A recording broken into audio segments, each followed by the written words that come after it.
আসসালামু আলাইকুম। চলে আসলাম গ্যাস নেওয়ার জন্য। তো এখানে এসে আমি কয়েকটা দোকানে গেলাম, গ্যাস পেলাম না। তো এখানে আসছি, কয়েক ভাই আসছে গ্যাস নেওয়ার জন্য।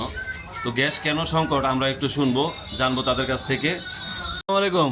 এই যে গ্যাসের বোতল সাজায় রাখছেন ভাই, আপনার দোকানে দেখি কয়েকটা বোতল আছে, এই যে গ্যাসের বোতল সাজায় রাখছেন। গ্যাস নিতে আসলাম, গ্যাস দিতে পারতেছেন না কেন? কারণ কি বলেন তো দেখি ভাই। পাচ্ছি না ভাই, এইজন্য দিতে পারতেছি না। কারণটা কি? সমস্যা কোথায়?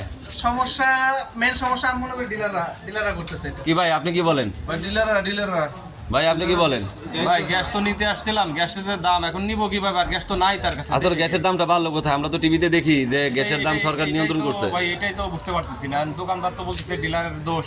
এখন আসলে মেন ঝামেলাটা করতে আমরা কিভাবে বুঝবো? তা আপনারা কি বলেন?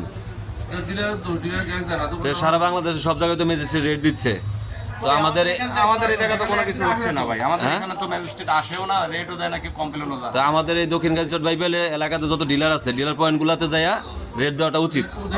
ভাই কি বলেন? 1300 টাকার গ্যাস আপনি 2200-2400 দেন, দেখেন ঠিকই আপনার কাছে গ্যাস চলে যাবে। হ্যাঁ কিভাবে যাবে? হ্যাঁ, এটা ঠিক আছে, এটা আমাদের এলাকাতে ম্যাজিস্ট্রেটের উচিত। ঠিক আছে, টাকা বেশি দিলে গ্যাস কিন্তু মিলতেছে। হ্যাঁ মিলতেছে, টাকা বেশি দিলে মিলতেছে। আটকায় রাখছে বা কোনো জায়গায় রেখে দিছে, হ্যাঁ, এই জন্য কিন্তু সাধারণ যারা নিম্ন আয়ের মানুষ তারা কিন্তু কিনতে পারতেছে। Right right right. তো আমরা চাচ্ছি যে কর্তৃপক্ষের কাছে সাভার বাইবেলে তো এই ডিলার পয়েন্টগুলোতে যায় যাতে তারা রেট দেয়। আপনি কি বলেন ভাই? তো এই ভাইরা আসছিল গ্যাস নেওয়ার জন্য, আমি সহ আসছি গ্যাস নেওয়ার জন্য। আসলে যে অবস্থা আমাদের দেশের, তো আমরা সুযোগ পেলে গ্যাসের দাম বাড়াই ফেলি। তো দোকানদারকে তো আমরা ধরে লাভ নাই, কারণ ওনারা খুচরা কিনে রাখে ওনাদের কাছ থেকে। তো ওনারা যেই দাম দেয় সেই দামে বিক্রি করতে হয়। তো দাম দিয়েও ওনাদের কাছে গ্যাস পাওয়া যাচ্ছে না। দাম দিলেও পাওয়া যাচ্ছে না এখন। তো ঠিক আছে, কর্তৃপক্ষের কাছে আমাদের একটা আবেদন রইল যাতে আমাদের এইদিকে একটু দেখে। তো সবাই ভালো থাকবেন। আসসালামু আলাইকুম ভাই, অসংখ্য ধন্যবাদ।